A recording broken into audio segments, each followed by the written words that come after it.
Hobby with benefit. We will be exploring hobbies that will make you more creative.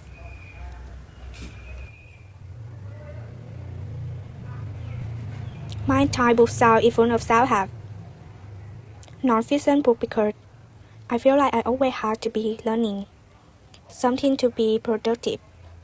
But I fail to realize how productive fiction book and other genre can be in building creativity. Fiction forces you to imagine. It feels imparting, word building and emotional intelligence. Because you're not just following a plot, you're inhabiting a new mind, experiencing new culture and new logic.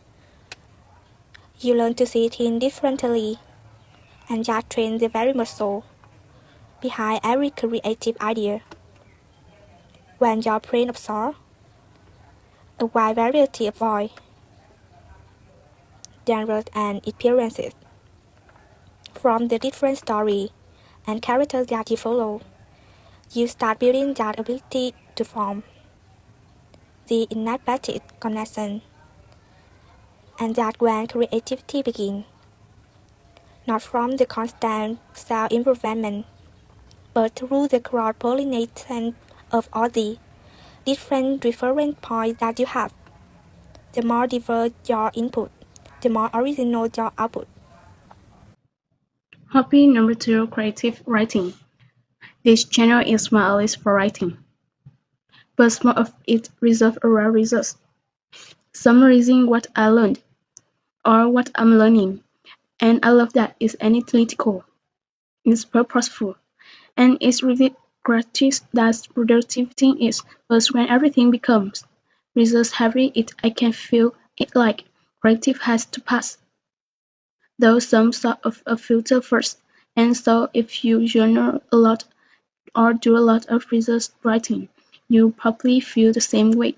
And so likely I've been giving myself space to write just for fun, projects that don't need to prove a point or teach a specific lesson, because when there's no person to sound smart or even perturb, ideas start to become more fun and more creative. For you, this could be in the form of writing enough or creative prose. I remember when I was young, I was literally writing past pen, and I have the time for my life. These and are different forms of creative activity that have you reconnect with that creativity that's driven by curiosity rather than productivity. Hobby number 3, traveling. Sometimes we run out of creative ideas, simply because we're circling the same mental neighborhood. We're seeing, thinking, and feeling. We think the limits of what we agree to now, and travel has to break that loop. When you step into a new environment physically, whether it's a different country or just a new part of our city, you start to explore your sense to new sounds, colors, smells, and maybe even the way people interact. All of it becomes new data for your mind to play with. Very cultural curiosity is our way of life, value, and even the aesthetic. And by observing them, you are collecting new creative language, new ways to see beautiful, to solve problems, to tell stories, or even different ways to express emotion. Even small adventure, like taking a different route home, eating somewhere that is unfamiliar to you, or people watching a new city. These can all reflect that creative part of your brain that having around time over time tends to do. Cooking. I feel like the kitchen is such a fun way to explore the creativity because every experimentation ends with a meal. It reminds me of Ratatouille, where cooking feels like art, science, and play all at once. You get to experiment with different flavor, different texture, maybe even color. You are building creativity not only in making the dish itself, but also in the presentation of it. You are also not just building your creativity in the idea of dish.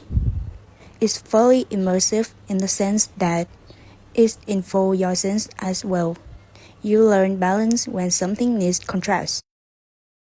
When it needs restraint or when it needs a little extra zest, and like any creative process, you learn through tasting, through feeling and trying again.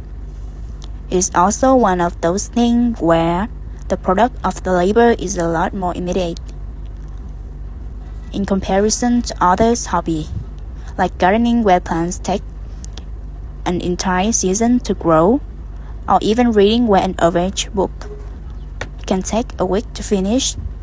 You create something with your hands, you share it and you experiment it in real time, and the experimentation ends with a meal that hopefully tastes good.